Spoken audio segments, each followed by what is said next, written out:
എന്തിനാട്ടാ നോക്കണ? എടി ഞാനെടി പല്ല് വേന വരൂലേ, അപ്പല്ല വെള്ള സാധനം ഇവിടെ അയക്കൂലേ. മറ്റില്ല ചെറിയ തലയണയിലിരിക്കുന്ന ആയുർവേദത്തിന്റെ മരുന്നല്ലേ, ആദ്യം ചായ കടിച്ചാണ്. ആ അതിന ചേട്ടാ രാവിലെ തൊട്ട് ഭയങ്കര പല്ല് വേന, പിന്നൊന്നും നോക്കില്ല, പെറുക്കി എങ്ങനെ നിരത്തി പൊളി സാധനം. എന്നിട്ട് നിനക്ക് കുഴപ്പമൊന്നുമില്ലല്ലോ? എനിക്കെന്തൊരു കുഴപ്പം? ചേട്ടാ ചായ അടിച്ചാണ്, ഞാൻ പോയി ആറ്റിന്റെ തീറ്റ എടുക്കട്ടെ.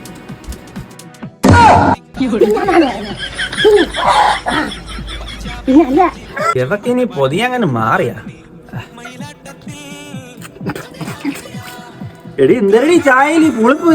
പുളിപ്പാ ചേട്ടാ? നമ്മുടെ പശുവിന്റെ കറന്ന പാലിലിട്ട ചായയാണ്. അതിന് നമുക്ക് എവിടെ നിന്നൊരു പശു? ദാണ്ടെ ഈ പശു. പക്ഷെ അകിടിന് എന്തോ വീക്ക് ഉണ്ടെന്ന് തോന്നുന്നു. ഒരു അകിടിനെ പാല് വന്നോളൂ, പക്ഷെ ചായക്ക് ടേസ്റ്റ് ഇല്ലായിരുന്നു. അമ്മ പിണ്ണാക്കൊക്കെ കലക്കി വെച്ചിട്ടുണ്ട്, ഇപ്പൊ കൊണ്ടുവരാതെ ഇവിടെ ഇരിക്കണം കേട്ടാ. അప్పుడు മണിയാണ്. അടങ്ങും മോളെ.